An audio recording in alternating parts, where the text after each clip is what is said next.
Nossa saudação fraterna aos queridos irmãos da casa. Estamos juntos em nova oportunidade, revermos assim os estudos da doutrina e, no particular, nós estamos hoje voltados para o estudo da questão 872 do Livro dos Espíritos, que se refere ao resumo teórico do móvel das ações humanas. Esse resumo ele está incluso no capítulo 10 da Lei de Liberdade, lá da parte terceira do Livro dos Espíritos, que são as leis morais. Interessante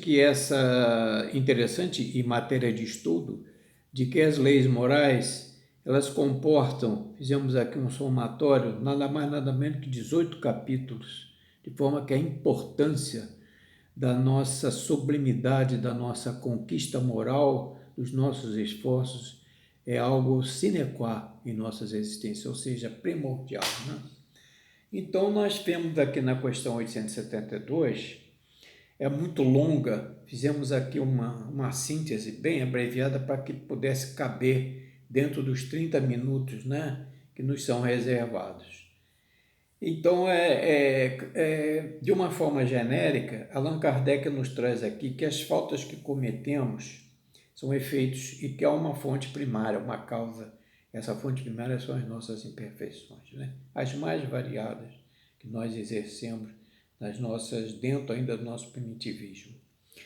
E ainda, diz Kardec, nós não conseguimos ainda chegar à nossa superioridade moral. A importância do ensino moral do Cristo, que é o eixo, a base, né, do Evangelho segundo o Espiritismo, que é aquele terreno onde todos os cultos e as religiões podem se juntar à parte moral do Cristo, fundamental na nossa evolução.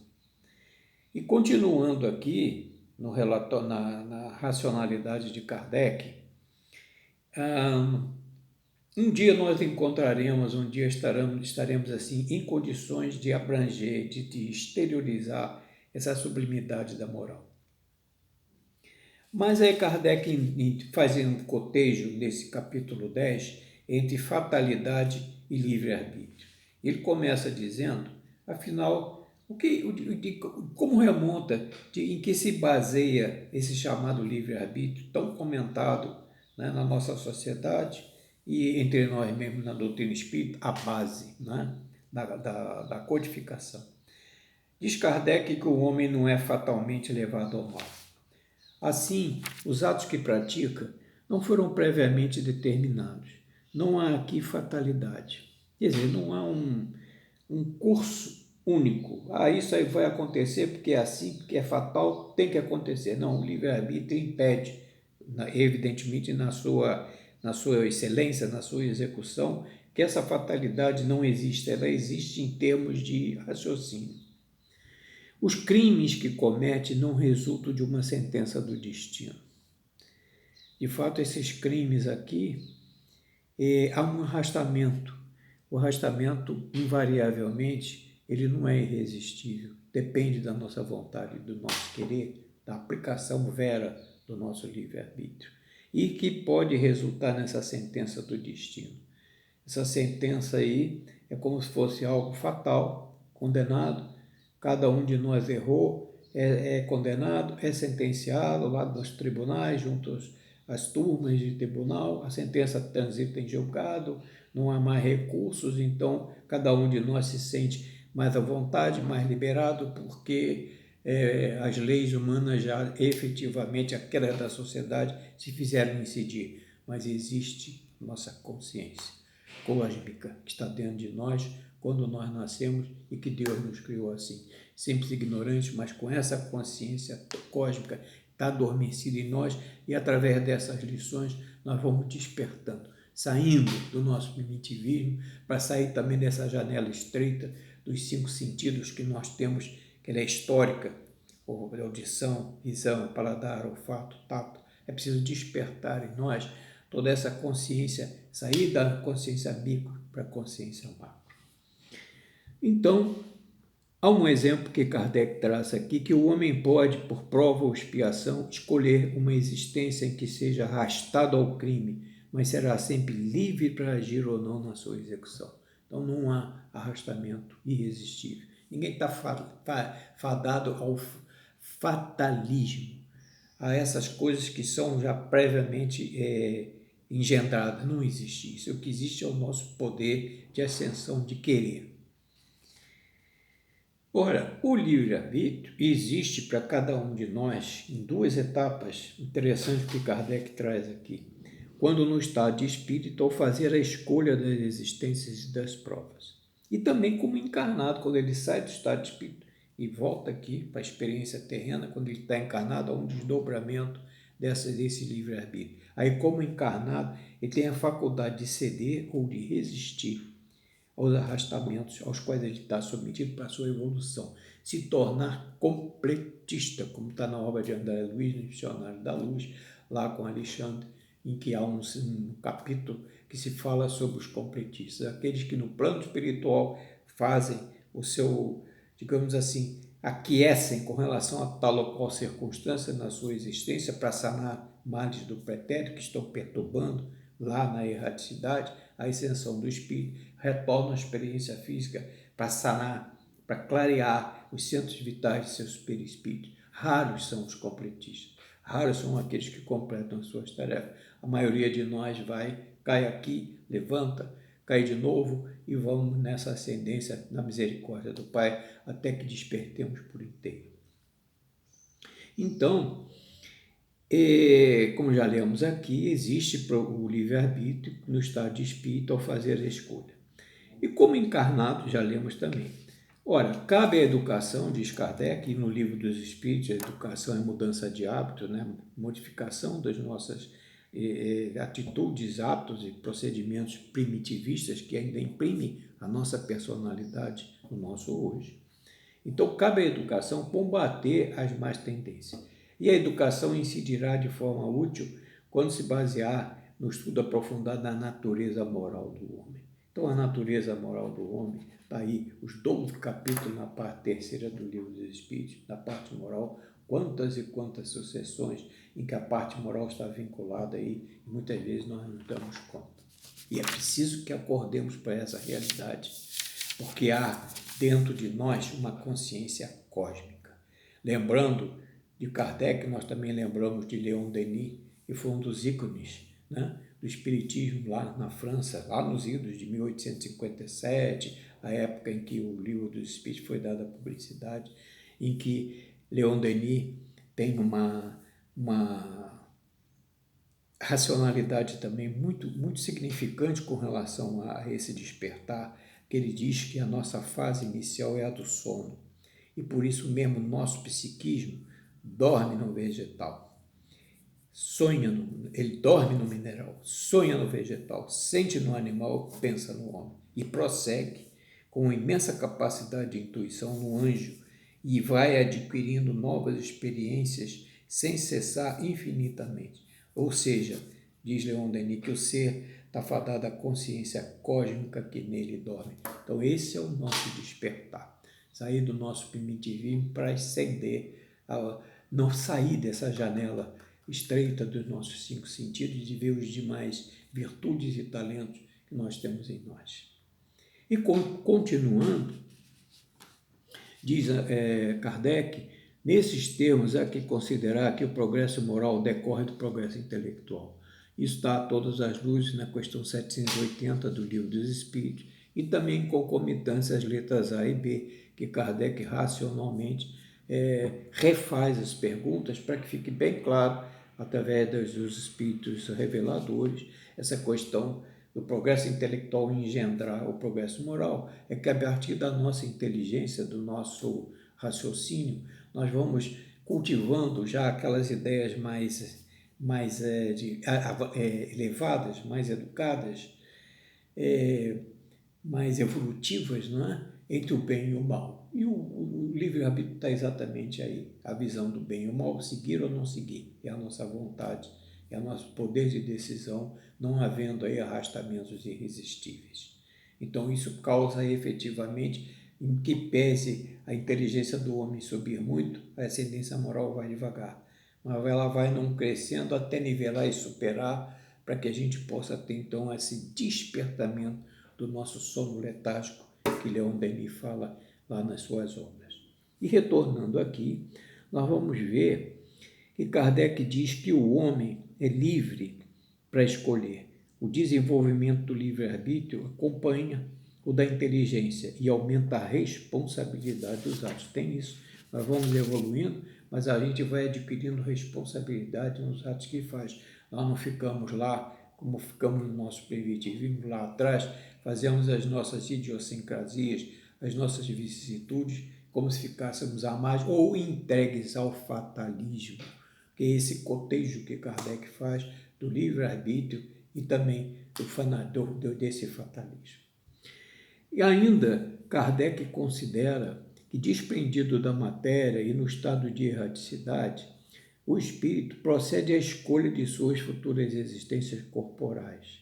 Ou seja, conforme a sua evolução, lhe é dada essa oportunidade de ele programar a sua existência na erraticidade. E quando chega no encarnado, ele também vai, o que ele elaborou lá e foi aprovado, ele vem aqui para executar. Então você sai da parte empírica para a parte de execução, para a parte prática, que é essa nossa vida, esse nosso desafio no dia a dia. Há uma outra consideração, que é exatamente aqui que se constitui o seu livre-arbítrio. Se ele cede à influência da matéria, sucumbe às provas de que ele mesmo escolheu. Realmente, isso no plano espiritual, há esse planejamento uníssono. Para ter quem o ajude, a misericórdia divina ainda provê a ele dos meios necessários, assistência de Deus, dos bons espíritos, do nosso anjo de guarda, da doutrina do anjo de guarda, lá no 493 do Livro dos Espíritos, ditada por Santo Agostinho e São Luís, que é apostolar. Né? Nós estamos sempre protegidos, sempre amparados, a vigilância permanente do nosso anjo de guarda. Então, sem o livre-arbítrio, o homem não teria culpa por praticar o mal, tampouco mérito em praticar o bem. Seria conduzido por impulsos negativos. E aí, nesse cotejo que Allan Kardec faz da livre-arbítrio com a fatalidade, o que acontece? A fatalidade pressupõe uma decisão prévia e irrevogável de todos os sucessos da vida. Se assim fosse, se tudo tivesse programado, se tudo tivesse um fim objetivo já determinado, em que não houvesse a nossa conscientização, a nossa vontade, o nosso raciocínio, a nossa luta por nos tornarmos melhores, a nossa evolução intelectual que o moral vai acompanhando, e o homem seria igual a uma máquina, mas ele não o é. Sem vontade, ele tem a vontade, ele precisa colocar em execução para não ceder à matéria.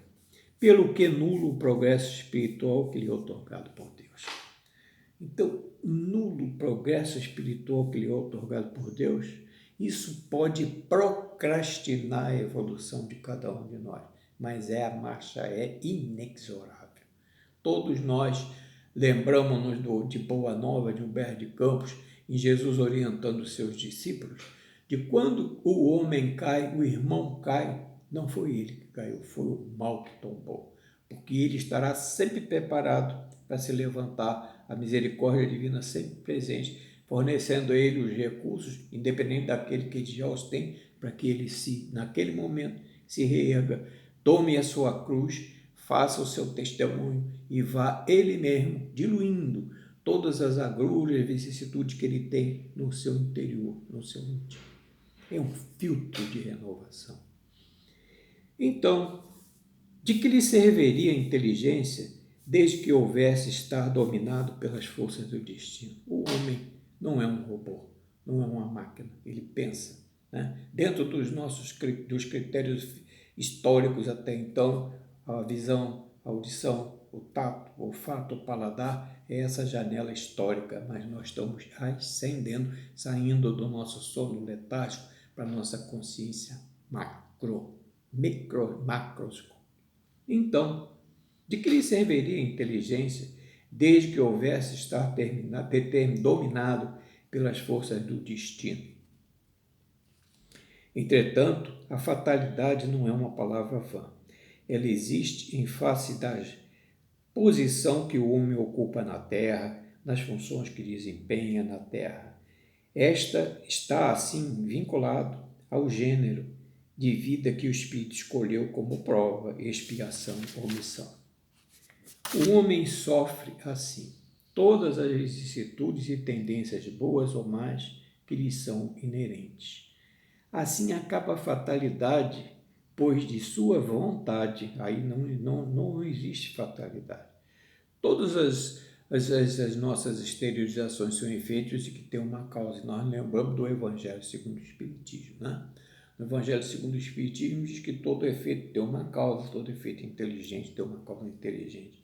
Sendo Deus infinitamente bom e justo, o que nos acontece não parte de Deus.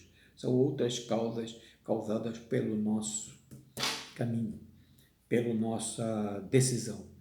Muitas vezes a nossa decisão ela é absurda, ela foge aos parâmetros da normalidade. É que estamos cedendo às injunções negativas, a nossa animalidade ainda presente, a materialidade de tudo que existe. Se nós trouxemos da espiritualidade um alento e chegamos aqui com o corpo físico, e aí nós cedemos a essas injunções, a nossa mente, a nossa casa mental iluminada, não nos fortalece, não nos traz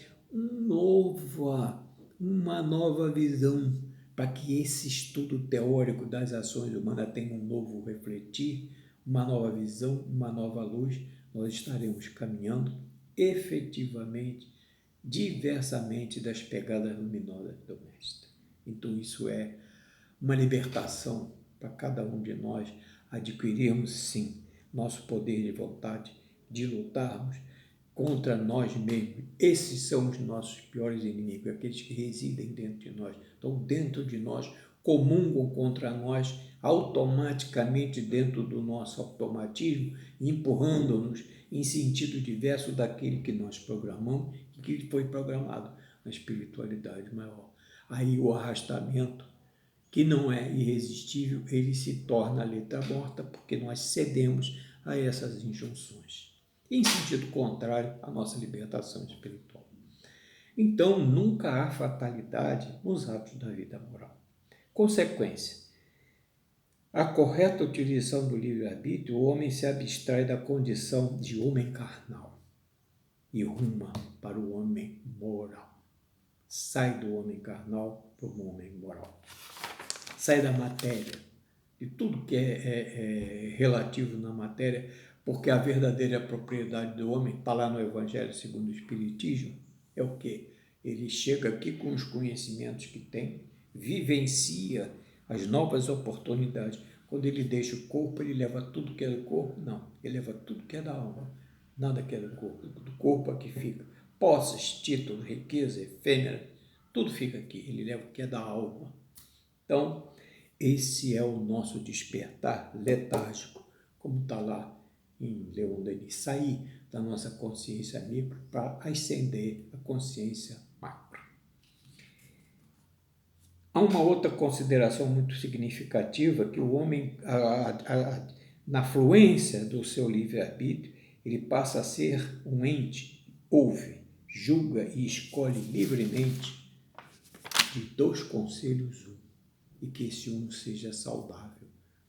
Desses dois conselhos não seja aquele o bem e o mal em que invariavelmente ele segue os caminhos do mal, deixando os caminhos luminosos do bem.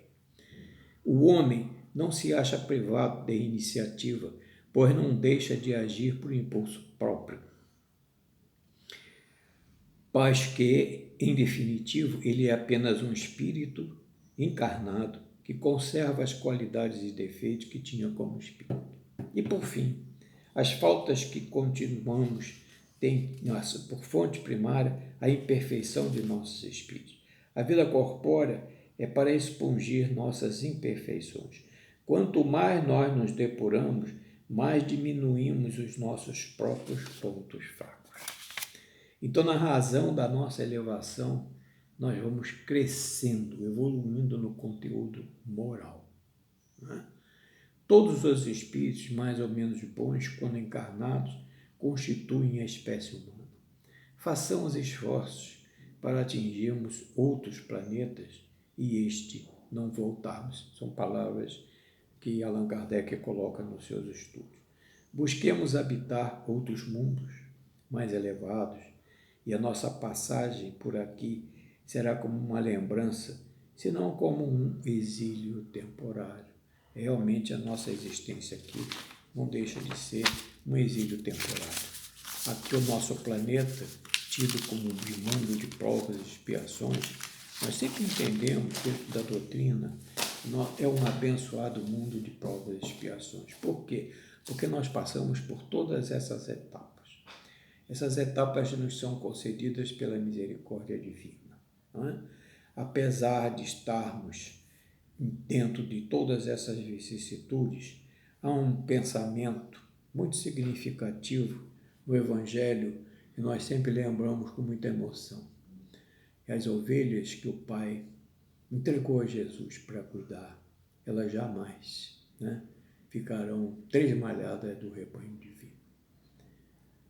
Há sempre, nós que somos ovelhas desgarradas desse rebanho, sempre ouvimos aquele sonar, aquela música emocionante que penetra na cripta misteriosa dos nossos corações. É aquela essência do flautim, do mestre, do pastor divino, e aquilo nos atinge, mesmo que distantes, aquilo ressoa lá no mundo à parte, dentro de nós mesmos, nós sentimos aquela sintonia em que o pastor divino nos clama retornar à sua bondade, o seu amor, e eis que nós, ovelhas tresmalhadas, desviadas do nosso caminho, com o nosso moral ainda muito lá embaixo, vamos crescendo interiormente e retornamos ao acolhimento do nosso querido mestre, do nosso querido pastor.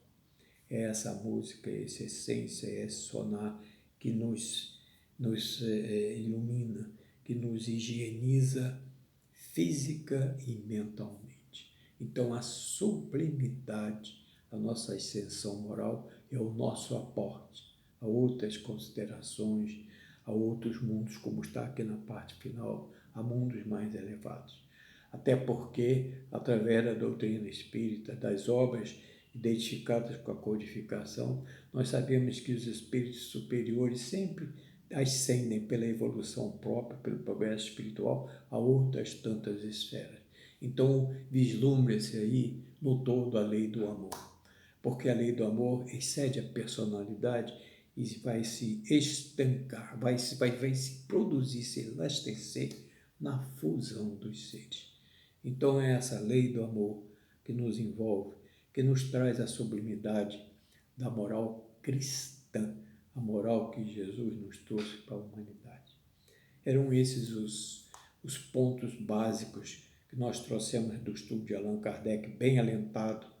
Quem tiver assim oportunidade de folhear e de ver lá na parte 10 da Lei de Liberdade, onde estão incluídos o livre-arbítrio e a fatalidade, vai ver um estudo bem amplo, de algo que me parece umas 5 ou 6 páginas, e que nós, dentro dos 30 minutos, tivemos assim essa oportunidade de fazer essa síntese. Teríamos muito que abordar aqui, mas estamos vinculados ao fator tempo, e o fator tempo para nós também é disciplina, e disciplina também está dentro das nossas atividades, Respeitar os horários, respeitar o tempo que nós temos, fazer o nosso esforço de redenção com relação aos estudos, porque isso também é um alento, é disciplina para as nossas ações, para os nossos pensamentos, para os nossos caminhos retos, porque esse é o nosso caminho, esse é o nosso objetivo, é seguir as pegadas luminosas do Mestre. Seguindo essas pegadas, nós estaremos assim naqueles primeiros degraus de melhoria do nosso íntimo, do nosso ser, desse despertar. Leon Denis aqui, de uma forma também apostolar, nos traz, porque os nossos sentidos, a nossa sensibilidade, a nossa necessidade de pureza espiritual, à medida que cada um de nós vai evoluindo, nós vamos, como está na Gênesis, lá no capítulo 14 dos fluidos, nós vamos fazendo com que essa condensação vá se diminuindo, vá se reduzindo, e o nosso espírito vai se elevando, vai progredindo, através do fluido cósmico universal. Graças a Deus por esses momentos, por essas oportunidades. Agradecemos a Deus, pedimos a misericórdia divina para as nossas necessidades, para as nossas dificuldades, para que possamos seguir então essa moralidade que o Cristo nos traz. Graças a Deus que assim seja.